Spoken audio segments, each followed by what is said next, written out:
Welcome everyone to the Preparing for the California Science Test webinar. We're going to talk about practicing and scaffolding for the cast here. We're excited that you are here with us. And with that, if you want to introduce yourself in the chat, that would be fabulous. We are going to go ahead and introduce ourselves so you know who we are. Hello, everyone. I'm Brendan Finch. My pronouns are he, him. I taught middle and high school science for LUSD for 7 years. I taught at the middle levels, John Lathy Middle School, and then for KIPP and Green Dot, two different charter networks at the middle and high school levels. I left the classroom 10 years ago to found rocketlit.com. And so it's a leveled reading website that we have for middle school science. And over the last 6 years, we've been building Inner Orbit. So those are assessments for the NGSS. Preparing for the cast is one of the things that we'll talk about today. And I wrote a lot of the assessments on the site to start. I am now undergoing, and most of those assessments have been transformed into new and better assessments because 6 years ago, our understanding of the NGSS was different than it is now. And so I'm really excited to be embarking on some research for ways that we can informally support, administrators, students, and teachers with assessments. So we're working on building out some new materials that are a little bit different than our formal assessments. And I also just want to say for the record that hot cocoa is just way better with milk. And if you drink that with water, I mean, it better be a lactose thing. I can't make sense. I can't make sense of that. But Emily, I'm excited for you to introduce yourself as well. Thank you, Brendan. And you are correct about hot cocoa with milk. And if you had marshmallows, you are actually winning the most. So my name is Emily Miller. My pronouns are she, her. I was a high school chemistry teacher for 10 years. I taught in our alternative learning program. I taught regular chem, honors chem, so I had an opportunity to find lots of different ways to teach science to lots of different kiddos. When I was a teacher, I considered myself to be an NGSS pioneer in my building and an advocate. I was also a PLC lead when I was a teacher, and so I led a lot of data-driven dialogue and data-driven chats to try to improve our practices. And currently, I get to partner with districts to help them implement Inner Orbit, which has been fabulous. And while I just discussed hot cocoa, which is sweet, if I had to pick, I'd go savory over sweet. Like appetizer over dessert any day if I had to pick. But I'm not a sweet hater, just to be clear. I mean, you don't have to hate sweets to like salty things, so I understand that. Cool. Thank you very much for introducing yourself, Emily, and welcome everyone to our Preparing for the Cast webinar. In this session, we're going to talk about the basics of sense making and some strategies for how to use phenomena and questions to scaffold students for success on the cast. So we're going to talk about practice and scaffolding. Those are two things that we're focusing on today. We're going to be here for about 60 minutes. I'll be honest, it is entirely possible that we finish a little bit early. So, it's Thursday before Thanksgiving, and maybe we'll finish early. First, we'll talk about what Inner Orbit is, so you understand sort of the lens that we come from and we view this work with. And after that, we'll talk about the sense-making paradigm shift. We have some questions that you'll have to evaluate and tell me if you think it's sense-making or not. And then we'll get into how we might scaffold sense-making. So this is a really unique thing that Inner Orbit thinks about whenever we build our assessments and think about the end goal of being the cast or of the science standards. And we want to talk about the ways that we can build towards that. One of those is going to be using phenomena threading unit, which we've set as like kind of a separate section here because it's a whole thing. And we'll be looking at an open SciAd unit and ways that you could use additional phenomena sort of layer on as an additional layer of assessment in that unit. Then we'll talk about what the data might tell us. So we really focus on building assessments that tell a story. And we want that story to be accurate and specific. And so we'll walk through some of our data. And all of this is just a lens for you to think about how you might be able to collect and ask questions and use leverage data in order to tell better stories about your students and get a better idea for what you're doing in your classroom. And then we're done and we're going to close and we're going to have a beautiful day. And on that, make it so. All right, so Inner Orbit, what is this thing? So Inner Orbit's a website, if you're not familiar already. So we have over 1,000 different phenomena on the website. And the idea is that we take students from their instructional materials, whatever you're teaching them in class, and we give them opportunities to take that learning and make sense of something novel, something new, something that happens in the real world that they can explain with their science knowledge. And that process of taking what you're learning in class and applying it to something new, honestly, that's hard. So we write these really specific deeply scaffolded questions, and we'll go over what some of those might look like later on, to gather small bits of data to say, how can we measure progress towards that ultimate learning goal, that making sense of a novel phenomenon? And on the cast, students have to do these really, really tough questions. And we want to say, how can we build towards those questions? And as we're building towards those, how can we leverage data to figure out where students are at? So this is a snapshot of one of our reports. What we're looking at here in this totally not busy image is the SEP of developing using models. And within developing using models, there are two different grade level bands we're looking at. So we're looking at middle or elementary school, which is grade levels 3-5, that has a green box around it. And then we're looking at middle school, grade levels 6-8, and that has a yellow box around it. And in this image, we have a breakdown of each of the specific skills for developing using models that this data was tracking. And we see elements from 3-5 where students are, scoring 100% or 78% or 82%. They're answering most questions correct. That would be in the advanced category in any state test. And then for the middle school level, we identified some areas where students could use some additional support, namely that students were struggling to develop a model to describe unobservable mechanisms. So likely this is either atomic level or astronomical level, geologic time, or instantaneous interactions where they were struggling to be able to, because we can't observe it easily, they're struggling to be able to, model that process, which is a tricky thing. And so if we know exactly what part of developing these models students are doing well with or need more support in, then we can really leverage our time and make sure that we're supporting students with exactly what they need. So if you would like to meet up with us and chat about a pilot of InnoOrbit, or you want to just explore it on your own, I just dropped a couple of links into the chat. Please go ahead and click on one of those. You'd be meeting with Emily. She's amazing. Or you could, if you're like, I don't want to meet with Emily, she just waved at me. Then you can click on that second link and you can go explore a pilot on your own where you don't have to meet with Emily, but you totally can later if you want to. We just want to be helpful. So if you want to chat, find a time on our calendar. Otherwise, though, onward. So the first section, what we're going to discuss is the concept of this shift towards sense making. So when I was in the classroom, we talked about rigor. We talked about what are we asking students to do? What are our expectations for students? And prior to the NGSS, it was really about we want to hold students accountable to a higher standard. Now, with the CAST and with the NGSS, that higher standard is different now. There are different things that we're asking students to do. And what we want to do in this section is look at a standard, a performance expectation, and then look at different tasks and say which one of these represents what students need to do for that performance expectation. All right. So we're going to look at a middle school standard. This is MS-LS 4.1. And in the standard, students are asked to analyze and interpret data for patterns in the fossil record that document the existence, diversity, extinction, and change of life forms throughout the history of life on Earth, under the assumption that natural laws operate today as in the past. A lot to unpack there. This is a three-dimensional standard. So when we look at performance expectations, we're going to see these things below it. So there will be analyzing interpreting data. That is the science engineering practice, the science skill that's being applied. And then the DCI is evidence of common ancestry and diversity. That's the knowledge that students need to learn and then apply.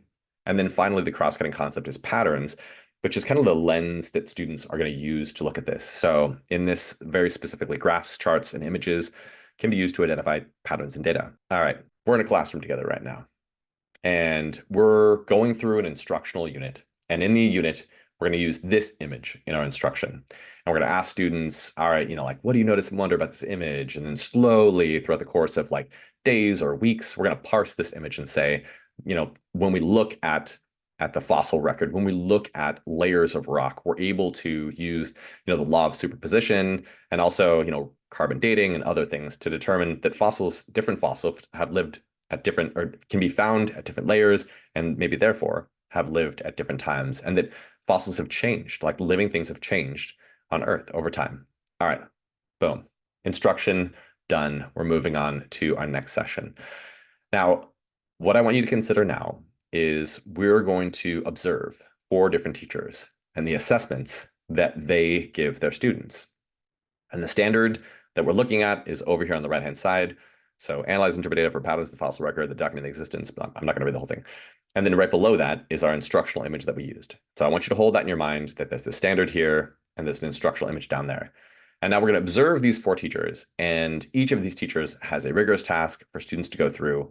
And we want to observe and say which assessment is closest to proficiency or sense making. Which assessment is closest to meeting this performance expectation? Teacher number one, they say with the instructional image, which with the image that we gave and we talked about in class, cite two pieces of evidence that living things have changed over time. Teacher number two says with that instructional image, write a CER statement to explain whether fossil one or fossil two was alive for longer. Teacher number three says, given a new image, cite two pieces of evidence to show that patterns in the fossil record show that living things have changed. Teacher four, given a new table of data, draw a diagram to show the differences between when different fossils lived. All right. In the chat, I want you to tell me which teacher is closest to proficiency or sense making. Teacher one, two, three, or four, and tell me why. So who is closest to the performance expectation, which is over there on the right-hand side. So I'm going to give you a couple minutes, take your time, process, and write your answer in the chat. I do want to share that this is a moment of vulnerability, and we're all trying to figure out what sense making looks like in our classroom. So if you're thinking about this, just throw it out there. Put out the answer. Let us know what you think. I'd love to hear your thoughts. And when you send your message, make sure that you're sending it to everyone, not hosts and panelists. This little blue pill above where you submit your chat message. And you want to make sure you send it to everyone and not hosts and panelists. Emily and I would love to read your thoughts. However, we want everyone to be able to see them. So take another minute. What teacher is closest to proficiency or sense making and why? All right, if you're typing out your response, awesome. Thank you so much for sharing your thoughts. I really, really appreciate it. So I see some responses saying teacher three, responses saying teacher four, responses saying teacher two. Fantastic. If you're like, I want to say something, just send it and that's fantastic. So I see, teacher three because they asked about how things have changed over time. And I see teacher three also using an image, students break down and cite evidence to support that living things have changed. I like that. Teacher four, because the assessment asked students to use gain knowledge to analyze new data and create a new diagram or model to express their learned knowledge. I like that too. And teacher two, so looking at the different layers, the claims are apparent. And then teacher three, another vote for that is that you identify patterns in the original image and apply their understanding to a new image. Students should be able to give examples from each. All right. Thank you all so much for your input. It is wonderful to have. I mean, honestly, the most rich part of all of these sessions is the audience participation and seeing you respond to each other's. So I really, really appreciate that. All right, so our analysis of this. Teacher three is the correct answer. Given a new image, cite two pieces of evidence to show that patterns in the fossil record show that living things have changed. Why? Why is this the case? And so the truth is that all teachers engage students in rigorous tasks. If we look at things from the sense of like a depth of knowledge level or Bloom's taxonomy, so all students had to do things that are challenging, but they aren't all sense making. And probably the reason that we're here right now on the topic of this webinar is that they won't prepare students for the test, for the cast. We need students to be looking at novel phenomena. This is the critical element here. And if students lose their mind when they see a novel phenomena, they are going to have a bad time in the cast and honestly in life. They're going to see phenomena, they're going to see things that you did not teach them about, and they're going to have to apply what they learned to that new thing. And so we also see in this image, and I saw people, or in this task, I saw people mention this in the chat. So there are patterns explicitly mentioned as the cross-cutting concept. They need to, look at understanding the fossil record and shows that living things have changed. And also the science and nature practice is analyzing, interpreting data. So they're analyzing and interpreting data from graphs, tables, and charts. That was really explicitly what was in the SEP, and cite evidence from those. And that's what this asked them to do. But the critical part is that they're looking at something novel and not looking at something they've been familiar with. Now, if you ask them questions about that phenomena, that instructional phenomena, scaffolding up to that, that makes perfect sense. But for proficiency, for sense making, for the idea behind these standards, and honestly, what students will have to do on the cast, they need to see a novel phenomenon, and that's just what it is. All right, now one final question before we move on. Could the teacher have used a multiple choice question to gauge proficiency? All those questions and what we see up here at the top, it's a free response question. But could they have used a multiple choice question to gauge proficiency? Why or why not? And here's the standard down here at the bottom.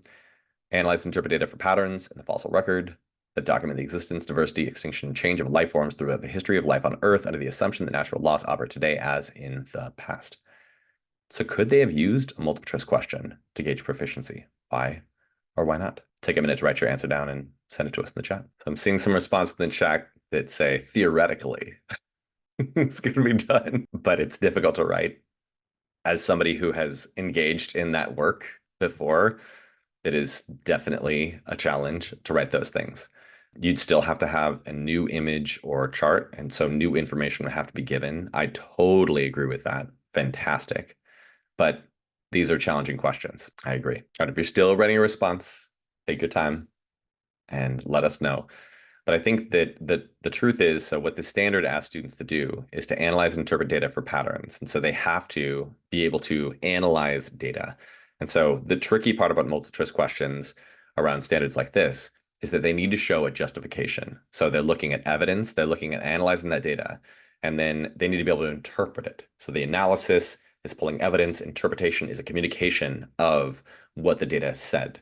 And those are two different pieces. So what we see are some multiple choice questions where they'll say this because this, or a two-part question saying which of these are evidence that things have changed over time, and which of these explains why that is evidence that things have changed over time. And it's one of the ways that we can ask questions that are multiple choice. But to truly meet this standard, students need to analyze and interpret data. And that's probably a free response question, but I do think a well-designed multiple choice question can give you a lot of signal that students are on their way to proficiency. Yeah, and exactly. And somebody else in the chat, thank you, Kimberly, said yes, but it may take more than one question. I completely agree. Fantastic. Okay, great. Thank you all so much for digging into that. And now I want to talk a little bit more about how we might scaffold sense making. And by I want to talk a little bit more about it, I mean, I'm going to pass it over to Emily, and she is going to talk about some of the ways that we can scaffold up to sense making. Emily, take it away. Thank you, Brendan. So Brendan showed a great example of a three-dimensional rigorous question that is assessing a performance expectation. How do we get him to do that? So I'm going to show you how through assessment items, you can get students from just DCI only knowledge and representation over to three-dimensional sense making. So we mentioned the DCI only representation because I feel like as educators, that's probably where we feel the most comfortable, right? Getting up there, talking about extinction, talking about fossil records, talking about evolution, like we've got the knowledge, okay? So disseminating that knowledge, that's generally the easier part. So getting from there to three-dimensional sense making, the first thing we really need to do is leverage those SEPs and those CCCs. So we need to be very explicit about what the SEP is, how we are assessing for it, how we teach it, and the same thing with the CCCs in order for students to understand how to finally get to that three-dimensional learning. So being very explicit with the SEPs and CCCs and incorporating those into your instruction with the knowledge and showing how the two of those work together. And the other key thing you need is the novel phenomena. Acronyms, yes. SEP stands for Science and Engineering Practices, and CCC stands for Cross-Cutting Concepts. Thank you so much, Tracy. There's so much letter soup in the world. Sometimes you forget what letter soup people know and what ones they don't. But that novel phenomena is crucial in order to go from DCI only to three-dimensional. Because in order for students to truly be sense-making, like Brendan mentioned, they have to be taking what you've taught them and applying it to a new situation. And the first time students see that should not be on a summative exam, because that's when the panic sets in. So the more and more you incorporate novel phenomena within your instruction, the more and more students get comfortable with being uncomfortable looking at something new. So how do we do this? I'm going to focus a little bit more on the leveraging the SCPs and the CCCs here first, and then we'll kind of talk about how you can incorporate novel phenomena into your instruction. So I'm going to show you a series of assessment items that are actually all pulled from Inner Orbit that are going to show you how you can slowly scaffold assessment items up to three-dimensional learning. The performance expectation that I used for the scaffolding is MS Ellis 2-3, so a middle school life science standard, which is develop a model to describe the cycling of matter and flow of energy among living and non-living parts of an ecosystem. So again, that disciplinary core idea, that's what we got, right? That's what we feel pretty good about. Talking about the cycling of matter, ecosystems, food webs, that's the content, that's the knowledge. But again, in order to get them to three-dimensional, we need to also focus on developing and using models. So really leveraging that skill. How do we use this? What does this look like in terms of the cycle of matter and energy? And then also your cross-cutting concept. Like Brendan mentioned, this is kind of the lens in which they're looking at the content and knowledge. And in this case, it's energy and matter. So the transfer of energy can be tracked as energy flows through a natural system. So how can we track energy through a system with using a model talking about the cycle of matter and energy? So how do we get there? Since DCI and content is usually where we start and what we're good at, it's usually a good place to start with when you're scaffolding. But what we like to do here in our orbit is if you look at this question, it actually says prior knowledge. So this is actually a question that students actually should have learned prior. So I know it's really, really teeny tiny to see in that little orange box at the bottom, but this is actually a fifth grade content standard because it's always good to know if our students know what they should know before we teach them the new stuff. So this kind of lets you know where you need to start your scaffolding. Maybe you need to start all the way over here before you actually end up getting them over here. So prior knowledge diagnostics is always a great way to start. Once students have the prior knowledge down, now you need to just get into the core content knowledge for their grade level. So now we're looking at that middle school content only standard. Students still got to know the content, right? So the NGSS isn't like kicking the content to the curb, right? So we still need to be able to teach them this information. And once we have that, that is when we can start leveraging the SEPs and the CCCs. We tend to see a little bit more struggle with the SEPs than the CCCs because it is way more of a skill based. The cross-cutting concept is kind of that nice lens on how to look through the situation, but SEPs are physical skills that students need to be able to apply in terms of the content and in those novel situations. So one thing we've done at Inner Orbit is we actually have clusters of SEP-only questions. So what that means is there's no content associated with the question. Now, I know that there's like a plant and some sunlight, and maybe you're thinking this has got to do about energy, but really, if you look at the question here, what statement best describes the phenomena occurring in Samantha's model? All students need to be able to do is sit there and say, okay, the other plant in the box is dying slowly as the sun is there. So what is best describing it? Without sunlight, the plant is going to die. They don't need to necessarily know that sunlight plus plant equals alive. They just need to be able to interpret that within the model in front of them. And again, developing a model to describe unobservable mechanisms. I don't know about you, but I don't have 13 days to see the plant die. So that's kind of what this question is getting at, being able to interpret that information there. So this is where we're specifically leveraging that SEP on its own now, and we've done the content prior, so now this is where we put them together. So you're about to see now what we call a two-dimensional question. So this has content associated with it, so that grade level middle school life science content and the SEP developing and using models. So now we've got this food pyramid here, and so students need to be able to interpret this model. They need to be able to predict what's about to happen, but they also need to know the content about consumers and producers and things like that. So now you're giving students a chance to kind of merge these two things that they've been learning. And what Brendan will talk about later on in the webinar is Inner Orbit has this fantastic way to parse out data to see where you need to give students some extra support. But this would be an example of an assessment item you can give them and be like, all right, guys, now can we put the two together? And if they can do the DCI and the SCP, now it's the time to throw in that three-dimensional question. So three-dimensional questions still have the content, Still have the SEP, but now we've got that cross-cutting concept in there as well. So now we're looking at through that lens of the transfer of energy and being able to track it. So we still have a model here because we're still leveraging that SCP of developing and using models, but now we're also having that lens to look through it as well. So in order to scaffold to sense making, you kind of want to slowly build up to those 3 dimensions, starting with prior knowledge content. So hopefully they know what they should know first. Then you can start teaching the content for that specific grade level. And then you want to look at those 2 other dimensions, the CCC and the SCP. And especially with the SCPs, you really want to give them opportunities to practice that skill and to learn how to use that before you merge it with the content. And then once you've got it merged with the content, that's when you can slap all 3 together and see if they can truly answer those rigorous 3-dimensional questions. So Brendan now is going to start talking to us about how we can incorporate phenomena throughout the unit. So Brendan, go ahead and take it away. Here we go. Thank you, Emily, for walking us through that. So all of those questions that Emily just went through, those are questions that we read on Inner Orbit, but all of this is just giving you a lens to think about what are different ways that I can scaffold my own questioning in my own classroom. You can use Inner Orbit for that, obviously, but also like what are the different ways I can ask questions that would isolate an SCP very deliberately, isolate an SCP and a DCI, or ask a 3-dimensional question.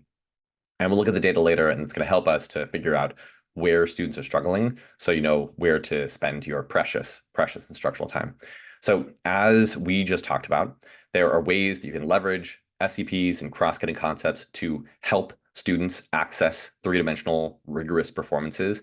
And now what we want to talk about are the use of novel phenomena. So ways that you can take just looking at new things and giving them more opportunities to look at new things to say, all right, you have this knowledge, you have these skills, but now you need to apply it. And I think the thing that we find students really struggling with the most is just losing their minds when they see something new and they say, Miss or Mister, you never taught me this. How are you going to ask me questions about this? Blah. And what we want to do are give them opportunities to not say, or to get that out in class early. And then by the time they get to an assessment, by the time they get to a test, by the time it's the end of the school year, you can now ask them questions about novel phenomena. They're like, oh yeah, you taught me about ecosystems. And now I can like apply that knowledge because you gave me a bunch of opportunities to do that in class. So we're going to do that through the lens of an open SciEd unit. So we're going to take a look at 7.4. So we support a lot of schools and districts that use open SciEd. This is just one example of a way you can take a pre-existing curriculum and then apply additional phenomena to that curriculum. So in 7.4, this is a topic around matter, cycling, and photosynthesis. It's about matter and energy cycling. It's the same standard that we were looking at just a minute ago. So we're going to look at that LS23 standard.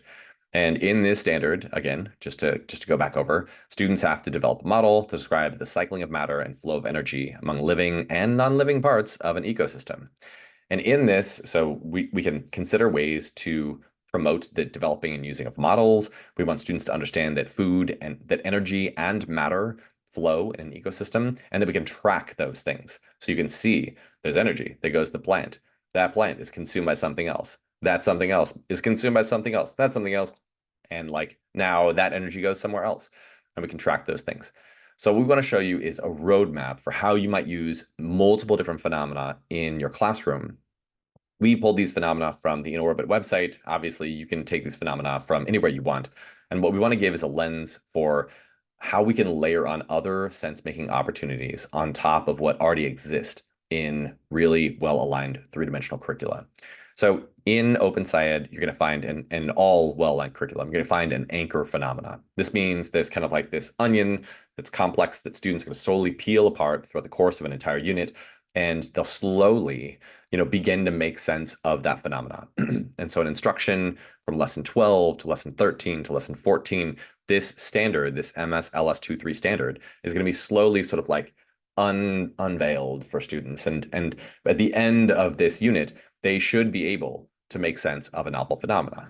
And so we want to propose is that you could take that standard and that unit and layer on an additional phenomena from Inner Orbit and say, great, you learned about this. You know how matter and energy cycle in an ecosystem. Now, what's the scoop with worm poop? And this is one of the phenomena on the site. I know this is like this unit is all about maple syrup, and then this is like worm poop. It's like not the same vibe. But If we can find that students are able to transfer the knowledge, then it's fantastic. Like they're ready to go and you can give them that summative assessment. But what if we find that students are struggling with either the SEP, the DCI, or the cross-cutting concept?